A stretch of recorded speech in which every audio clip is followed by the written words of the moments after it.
She lowered her eyes and whispered, "I can't have children." But the cowboy standing across from her didn't walk away. Rain hammered the cabin roof while Rosalie gripped the edge of the table hard enough to whiten her knuckles. The fire behind Cole snapped low and uneven. For a long moment, he said nothing at all. Then his boots creaked once across the floorboards, and tears filled her eyes before he even touched her hand. What did that cowboy say that night? Tell me where you're watching from before we begin. The first snow came early that year. By the last week of November, the hills outside Cedar Ridge had turned pale beneath a thin layer of ice, and the dirt road leading to Rosalie Bennett's cabin cracked hard beneath wagon wheels before sunrise. Smoke rose slowly from the chimney above her roof, thin and gray against the morning sky. Rosalie stood beside the well with both hands wrapped around the rope. The bucket scraped against old wood as she pulled it upward inch by inch. Cold water splashed across her fingers. She ignored it. The cabin sat nearly a mile outside town, tucked beside a line of pine trees where the wind hit hardest in winter. Most people preferred it that way. It kept her far enough from Cedar Ridge that they only had to think about her when their shirts needed mending or a child came down with fever. She carried the bucket inside and poured water into a dented kettle, blackened from years above the stove. The room smelled faintly of coffee grounds, soap, and cedar smoke.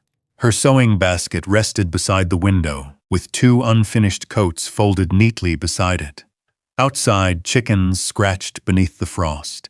Inside, the clock on the wall ticked softly.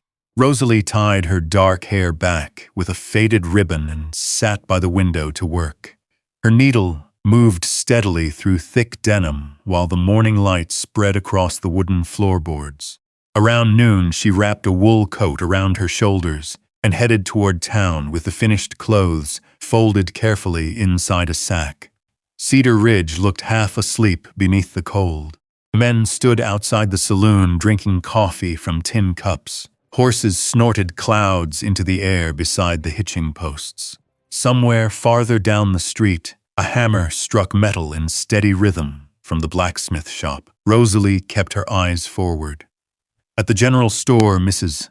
Holloway accepted the repaired coats without meeting her gaze for long. "Thank you," the woman said quietly. Rosalie nodded once.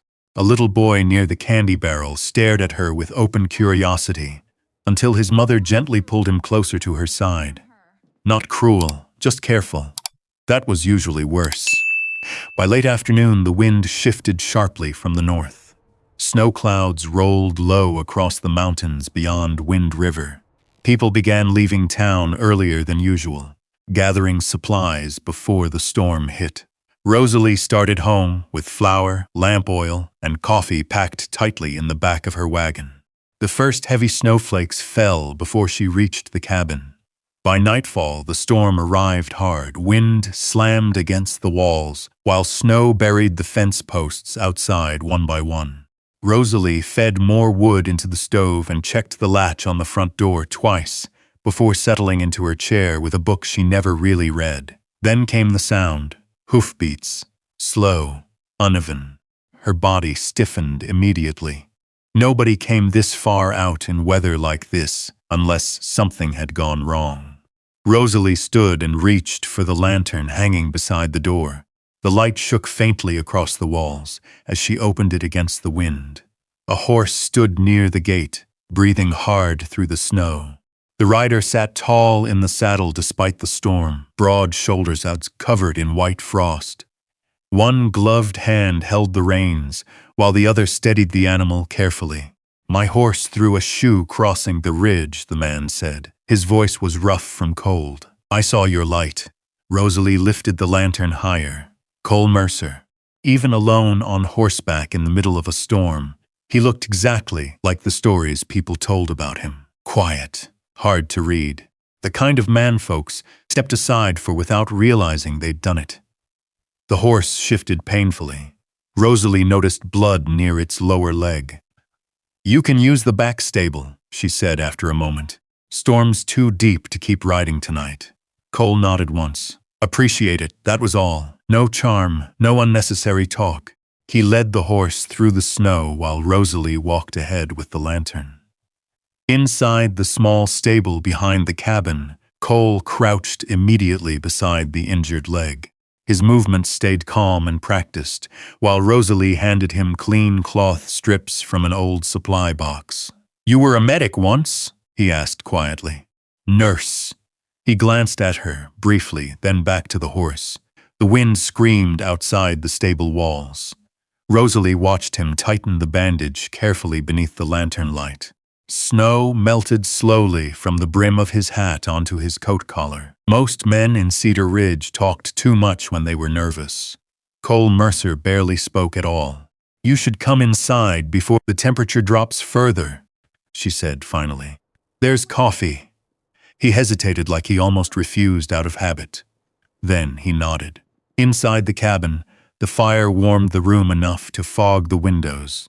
Rosalie poured coffee into 2 mismatched cups, while Cole stood near the door. Careful not to track too much snow across the floorboards, he removed his gloves slowly.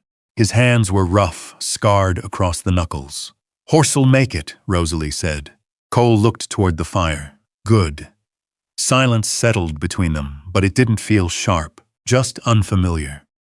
Later that night, after Cole stretched out on a blanket near the stove, and the lamps were lowered low, Rosalie lay awake in the next room, listening to small sounds she hadn't heard in years.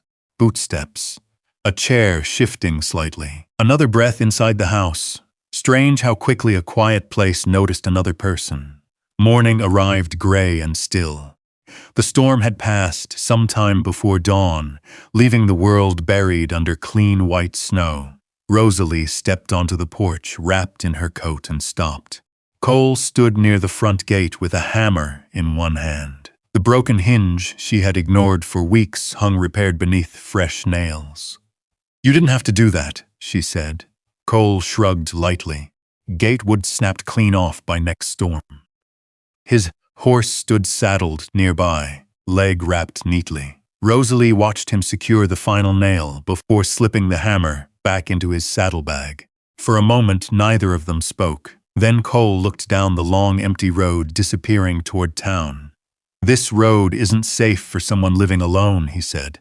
"Not judgment, not pity, just fact." Rosalie crossed her arms against the cold. "Been managing fine. I can see that." Something about the way he said it made her look away first. Cole tipped his hat once before climbing into the saddle. Then he rode off through the snow without another word. Rosalie stood on the porch. Long after the sound of hoofbeats disappeared, the cabin felt strangely still again. That evening, darkness came early.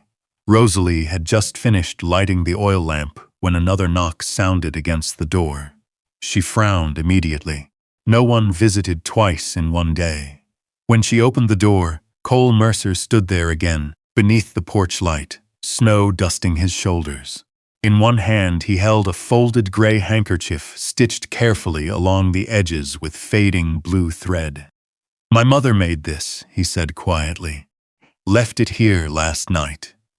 Rosalie looked at the cloth in his hand, then at him, and for reasons she could not yet explain, her heart moved once against her ribs harder than it had the night before. Snow slipped quietly from the porch roof between them. Cole held the handkerchief carefully, almost awkwardly, as though it belonged to another life he rarely touched anymore. The blue stitching along the corners had faded from years in a coat pocket. Rosalie stepped aside without meaning to. "You might as well come in," she said. Cole hesitated only a second before ducking through the doorway. Cold air followed him into the cabin. He removed his hat and stood near the stove, while Rosalie poured the last of the coffee into a cup that didn't match the others. "My mother hated wasting anything," he said after a while, glancing at the cloth in his hand.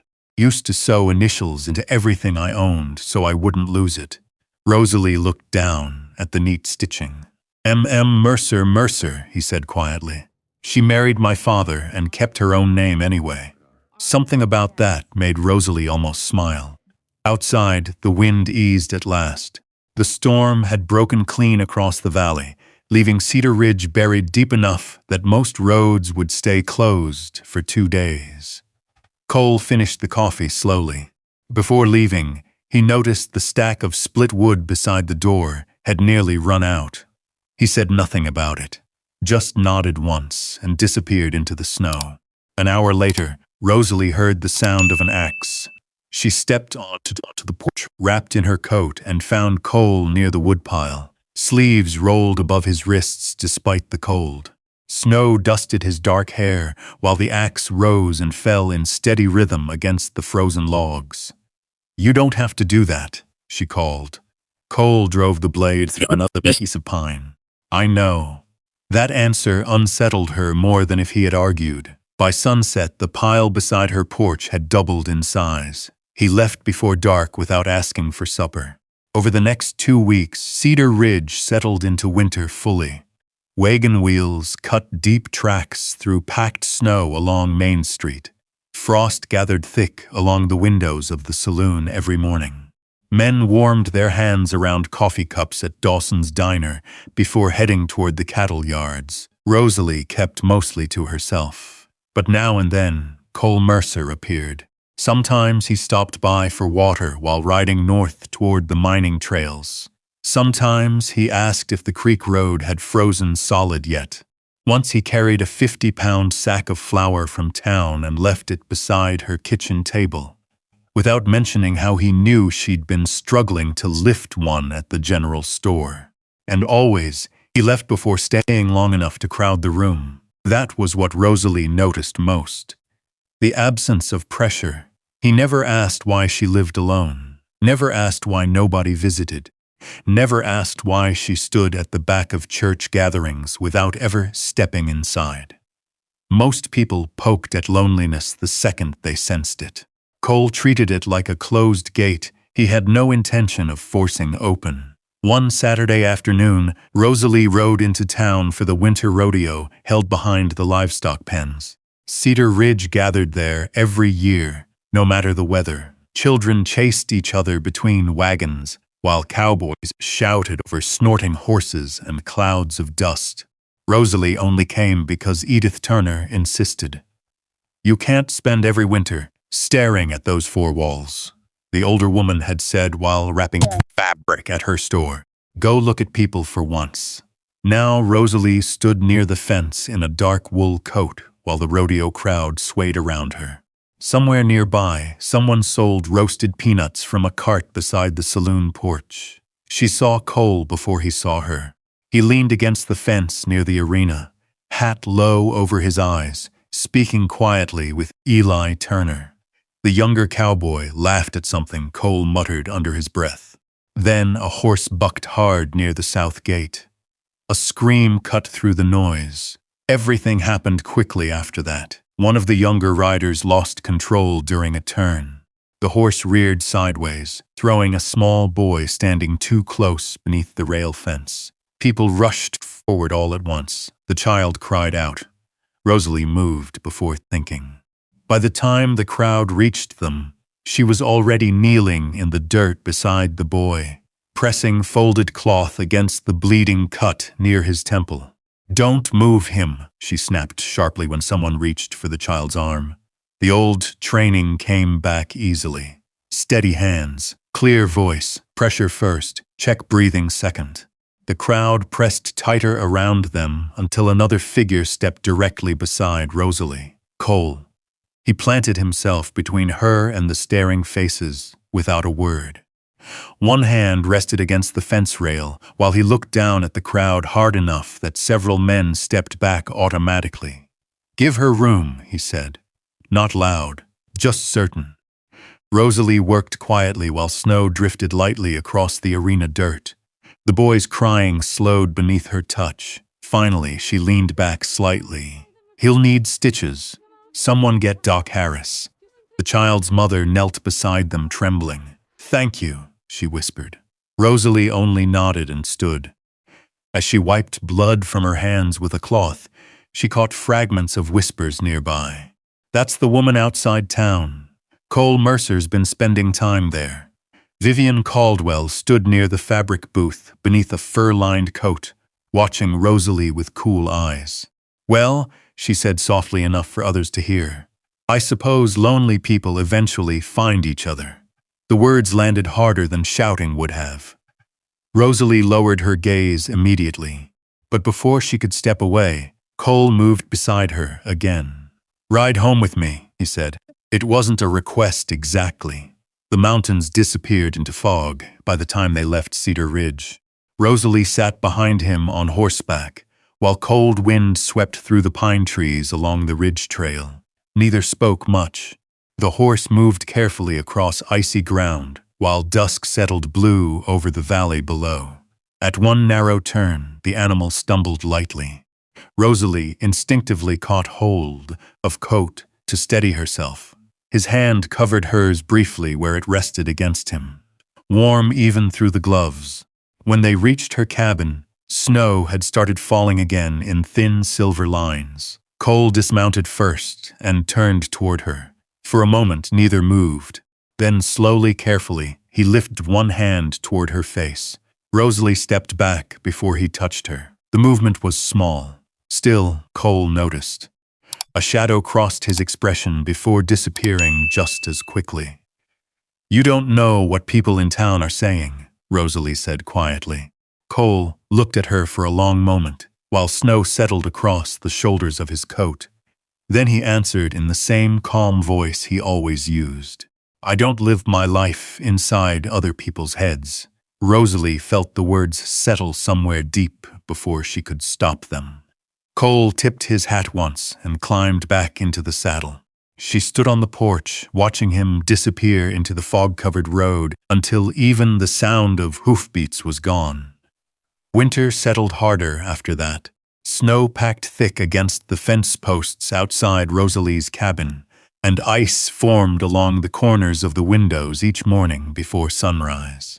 Most days, she woke before dawn, lit the stove, and stood quietly waiting for the kettle to boil while the cabin creaked against the cold. But now there were traces of someone else everywhere.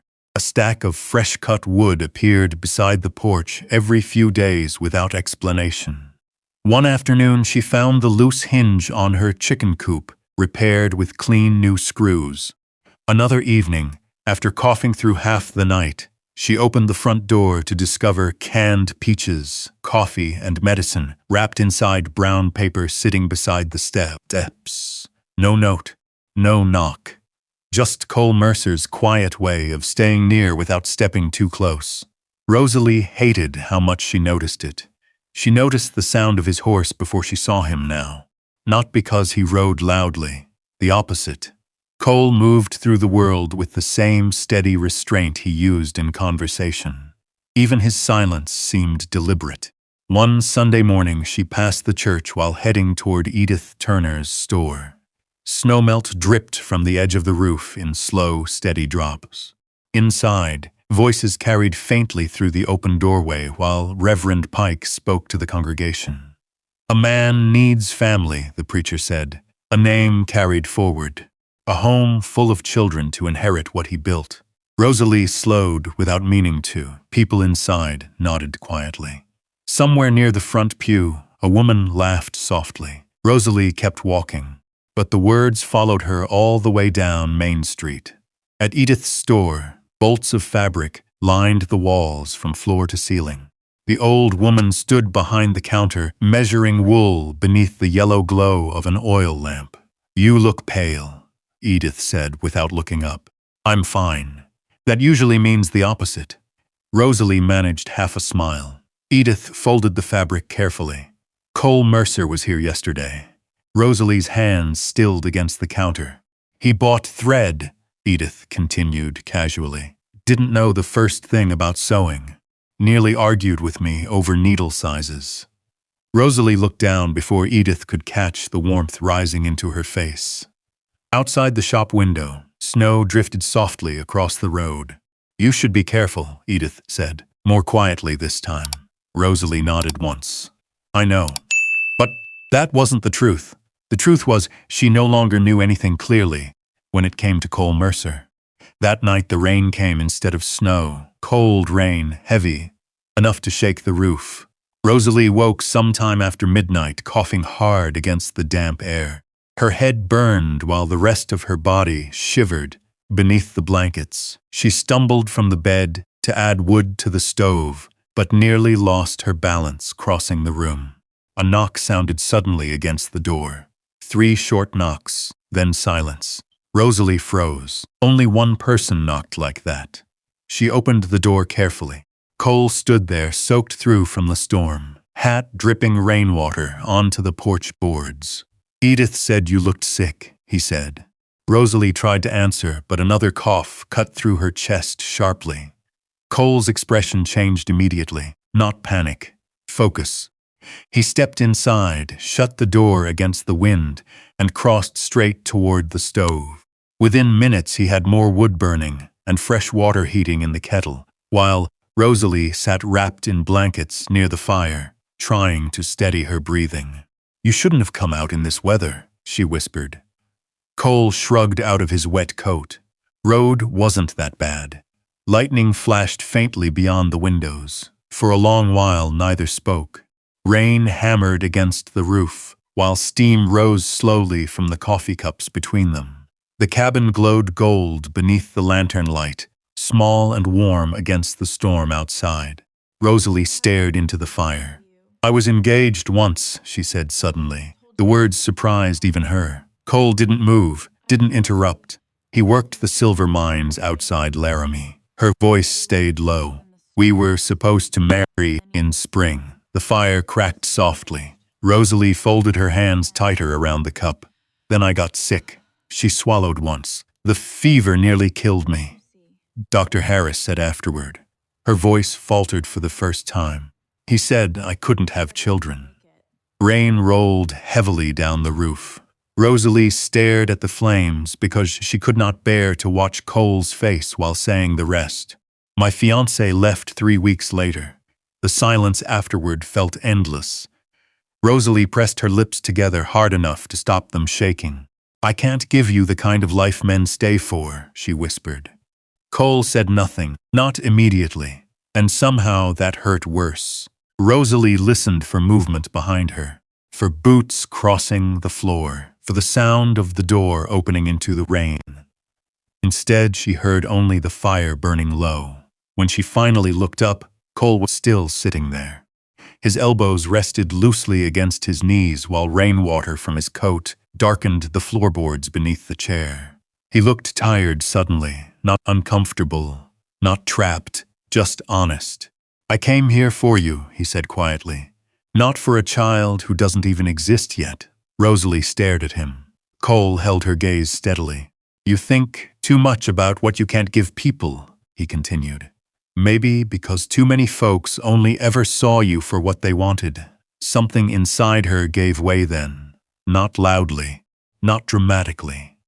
Her eyes filled before she could stop them. Rosalie turned her face toward the fire, embarrassed by the tears, but Cole didn't pretend not to notice. He only reached over slowly and set his coffee cup closer to her side of the stove where the heat stayed warmer, a small thing. Still, it nearly broke her heart. The storm passed sometime near dawn. Cole stayed the entire night in the chair beside the fire while Rosalie drifted in and out of sleep beneath the blankets. Once half awake, she heard him feeding more wood into the stove. Another time, she felt his hand briefly against her forehead, checking the fever. By morning, the rain had frozen solid across Cedar Ridge. Rosalie woke to pale gray light spilling through the windows. The chair beside the fire sat empty. For one awful second, her chest tightened. Then she saw Cole outside through the frost-covered glass, saddling his horse near the porch. Relief moved through her so quickly it frightened her. She wrapped a blanket around her shoulders and stepped outside. Cole looked up immediately. "You're still sick," he said. "I'm alive. That's close enough for today." The corner of Rosalie's mouth almost lifted. Cole adjusted the saddle strap quietly. His horse stamped against the frozen ground, breath rising white into the cold morning air. Then Rosalie noticed movement farther down the road. 2 wagons rolling slowly toward town. Men inside them looking directly toward her cabin, toward Cole's horse tied outside, toward the smoke rising from her chimney. One of the drivers tipped his hat slightly with the kind of look that traveled faster than gossip itself. Rosalie felt the blood drain from her face. By noon, all of Cedar Ridge would know Cole Mercer had spent the night at her cabin. And Cedar Ridge never let a story stay small. Cole followed her gaze toward the wagons, disappearing down the frozen road. He understood immediately, his jaw tightened once, though his voice stayed calm. I should left before sunrise. Rosalie pulled the blanket tighter around herself. It wouldn't have mattered. The cold morning air settled heavily between them. Cole stepped closer like he meant to say something more. Instead, he stopped himself, that restraint again, always stopping just short of taking too much space in her life. I'll come by later, he said quietly. Rosalie shook her head immediately. No. Cole looked at her carefully. The town's already talking, she continued. Don't give them more. For the first time since she'd known him, something sharp flickered behind his eyes. I don't much care what Cedar Ridge thinks, but I do. That silenced him. Not because he disagreed, because he finally understood the weight she had carried alone all these years. Cole nodded once and climbed into the saddle without another argument.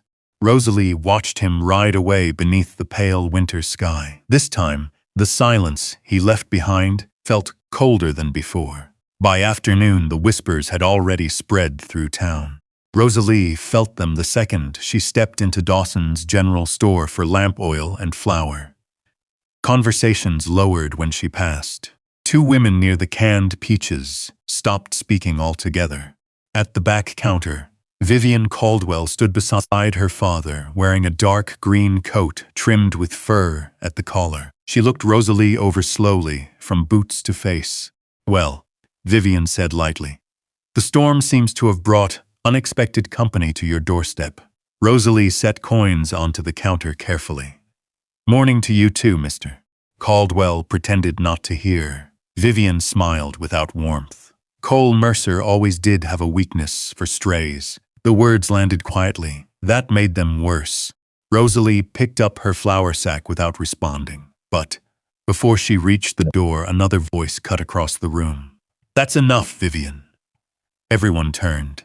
Eli Turner stood near the stove, pulling off his gloves. Snow dusted his shoulders from the ride into town. Vivian raised an eyebrow. I didn't ask for your opinion. No, Eli replied calmly. But you got it anyway. Rosalie felt every eye in the store shift toward her again. Heat rose into her face. She hated this. Hated becoming something people discussed while pretending not to stare. Outside, wind swept hard along Main Street. Eli caught up beside her near the hitching post. You all right? I'm fine. He nodded slowly, though neither of them believed it. Eli had worked at Cole's ranch nearly 4 years now. Younger than Cole by almost a decade, quieter too. He carried the same kind of stillness men developed after too many winters outdoors. You shouldn't come into town alone for a few days, he said carefully. Rosalie looked up sharply. Because people are gossiping? Because people get mean when they're bored. She adjusted the flour sack against her hip. I've survived worse than gossip. Eli studied her face a moment longer, before taking the sack gently from her hands and loading it into the wagon without asking permission. That small kindness nearly unraveled her more than cruelty would have. At the ranch outside Wind River, things had already begun shifting. 2 ranch hands quit before sunset. One claimed his brother was sick down in Casper. The other barely bothered inventing an excuse. Cole watched them ride off from the porch without trying to stop them. Inside the barn, Eli threw another bale of hay down harder than necessary. This is about the town talking, he muttered. Cole kept repairing a saddle strap beneath the lantern light. Probably. They got no business. They got plenty of business. Cole cut the thread with his knife. Small towns survive on other people's lives. Eli leaned against the stall door, frustrated. You really don't care what they're saying? Cole looked up then. His expression stayed calm, tired more than angry. I care that Rosalie hears it. That answer followed Eli all evening. 3 days later, the bank refused to extend Cole's winter loan. Mr. Caldwell delivered the news personally from behind his polished oak desk while snow drifted past the windows outside. Tough season, the banker said smoothly. Cattle prices are uncertain. Cole stared at the unsigned paperwork lying between them. This loan's been renewed every winter for 6 years. Mr. Caldwell folded his hands. Circumstances change. Cole understood the real meaning immediately. Outside the bank, church bells rang noon across Cedar Ridge. He stood on the wooden sidewalk for a long moment, watching townspeople move through the snow. Some nodded politely. Others looked away too quickly. By the time he reached Rosalie's cabin that evening, darkness had already fallen. Light glowed softly through the curtains. For once, Rosalie did not open the door right away after he knocked. When she finally did, her eyes looked tired. Cole removed his hat slowly. "Can I come in?" She stepped aside without speaking. Inside, the cabin smelled faintly of rosemary broth simmering near the stove. Rosalie kept her hands folded tightly together while Cole stood near the table. "The bank pulled the loan," he said plainly. Rosalie closed her eyes briefly. "I'm sorry." Cole frowned slightly. "For what?" "This." She gestured vaguely toward the walls, the town, everything between them. "They're doing this because of me." "No. They're doing it because folks like feeling important." "But it's hurting you." Cole stepped closer, then stopped himself halfway. "I knew what Cedar Ridge was before I knocked on your door that first night." Rosalie shook her head. "You didn't know what it would become." Silence stretched. The fire snapped softly in the stove. Finally, Rosalie spoke again, quieter this time. "You should let this go before it ruins your life too." The words struck harder than she intended. She saw it immediately in the way Cole's shoulders stiffened. "Two," he repeated. Rosalie looked down. Cole let out a slow breath through his nose and reached for his hat again. "I never asked you to carry this alone. You shouldn't have to carry it at all."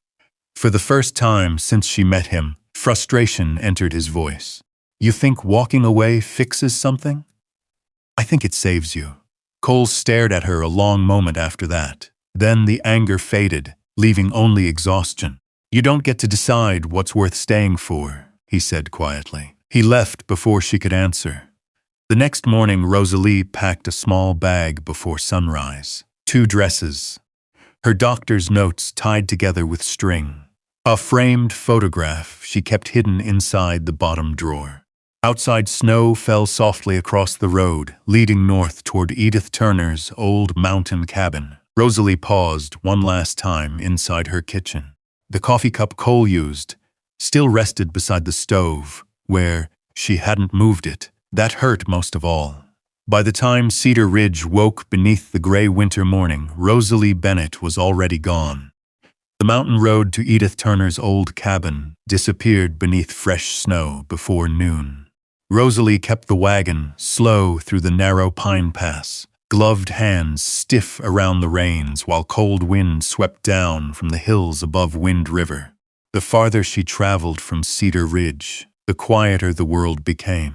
No church bells, no gossip drifting through store windows, only snow sliding softly from tree branches and the creak of wagon wheels over frozen ground. Edith's cabin sat alone near the edge of a ridge, overlooking a half-frozen creek. Smoke no longer rose from its chimney. Edith had stopped using the place years earlier, after her husband died during a blizzard farther north. Rosalie unlocked the door with the old brass key Edith once pressed into her hand just in case. Inside smelled faintly of cedar dust and old quilts. She lit the lamps slowly, one by one. That first night felt endless. Wind rattled the shutters, while Rosalie sat beside the stove, wrapped in a blanket with untouched coffee cooling in her hands. Every small sound made her think of Cedar Ridge, of Cole's boots crossing wooden floors, of the low scrape of his chair near the fire. She hated herself for missing him this quickly. At the ranch below, Wind River, silence settled differently. Cole noticed it most at supper. The second plate stayed untouched across the table. The coffee pot burned too long on the stove because nobody reminded him to pull it sooner. Even the horses seemed restless beneath the barn lanterns.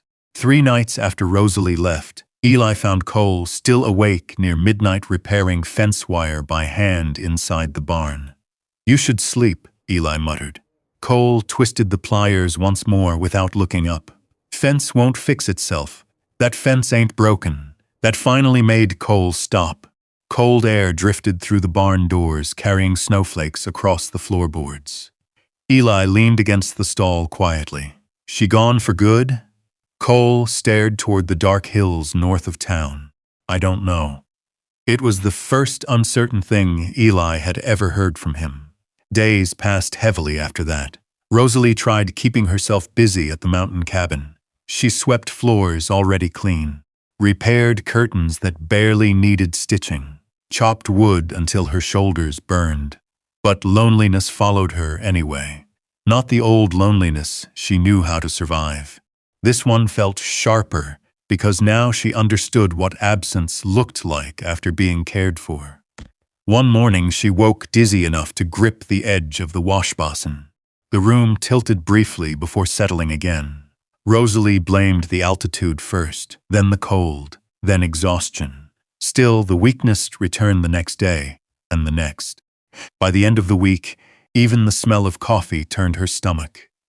Snow fell nearly non-stop across the mountains by Christmas week. At dawn one morning, Rosalie stepped outside carrying water from the pump when sudden dizziness struck again. The bucket slipped from her hands, crashing against the frozen ground, as darkness rushed briefly across her vision. She barely caught herself against the porch rail. A voice called her name sharply. Rosalie looked up. Cole Mercer sat horseback near the tree line below the cabin. Snow covered his shoulders and hat brim. He must have ridden through the storm half the night. For a long second, neither moved. Then Cole climbed down from the saddle immediately and crossed the yard toward her. "What happened?" "Nothing." Her answer came too fast.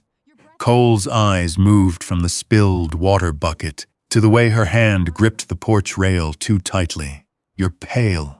"I'm fine. You keep saying that." The quiet frustration in his voice nearly broke her all over again.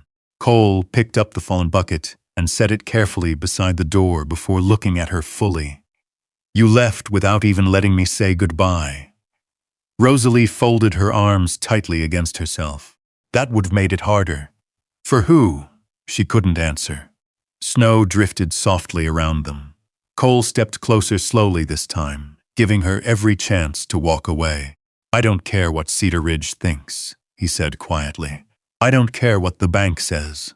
I don't care what people whisper when I walk into town." Rosalie looked down at the snow packed around her boots. "You should," she whispered. Cole shook his head once. "Rosie." His voice lowered gently. "Look at me." She did. And that was the mistake. Because the second she met his eyes, all the exhaustion she'd been holding together began slipping loose. "I'm tired," she admitted softly. "I'm tired of feeling like everywhere I go becomes harder for the people around me." Cole's expression changed immediately. Not pity. Never that. Something steadier. He reached out slowly and brushed melting snow from the sleeve of her coat.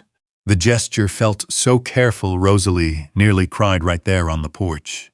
"You don't ruin things," he said.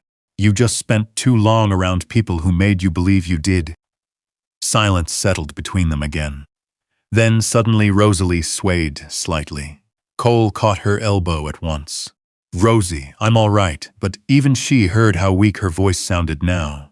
Cole didn't argue further. An hour later, he had her wrapped in blankets inside the wagon, heading back towards Cedar Ridge through the falling snow, despite her quiet protests. By dusk, Doc Harris stood beside the examination room window in his small clinic above Dawson's pharmacy, papers spread across the desk beneath a lantern. Rosalie sat stiffly on the edge of the bed while Cole remained near the wall beside the coat rack, arms folded tightly across his chest. The doctor removed his spectacles slowly. "Well," he said carefully, "this is unexpected." Rosalie's stomach tightened. Doc Harris glanced between them once before continuing. "You're pregnant, Miss Bennett." The room went perfectly still. Outside, wind rattled lightly against the clinic windows. Rosalie stared at the doctor without breathing. "That's not possible," she whispered. The older man cleared his throat gently. "Given your history, I understand why you'd think that. But the results are clear enough." Cole had not moved at all. Rosalie slowly lowered one hand against her abdomen as though touching someone else's life by mistake. "There are risks," Doc Harris continued carefully. "Your fever, years ago, caused damage. We'll need to monitor things closely through winter." But Rosalie barely heard the rest, because across the room, Cole Mercer was looking at her with an expression she had never seen before. Not triumph, not shock, fear, deep and quiet and real. And when their eyes finally met, he crossed the room without hesitation and took her hand into both of his like it was the only thing keeping him standing upright. Maybe that's the part that stays with you long after the story ends. Not the storm, not the whispers in town, not even the miracle neither of them thought could happen. Maybe it's the feeling of finally being chosen without having to prove your worth first. If you've ever sat alone at a kitchen table wondering whether life had already passed you by, if you've ever believed one painful sentence could define the rest of your future, then you probably understand Rosalie more than she ever would have admitted out loud. Some people spend years guarding the broken places inside themselves so carefully that they forget what it feels like to let another person near them. And sometimes love doesn't arrive loudly. Sometimes it shows up quietly in a snowstorm carrying firewood, waiting outside the door. Staying when leaving would have been easier. That's what made Cole different. He never tried to save Rosalie from her life. He simply stood beside her long enough that she no longer had to carry it alone. And maybe that's what healing really looks like. Not perfection, not certainty, just someone staying. If this story meant something to you, tell me where you were listening from tonight. And if you'd like, stay a little longer with us here on the porch. There are still more Western stories waiting down these cold roads ahead. Stories about second chances, quiet hearts, and the kind of love that keeps the light on for someone coming home late.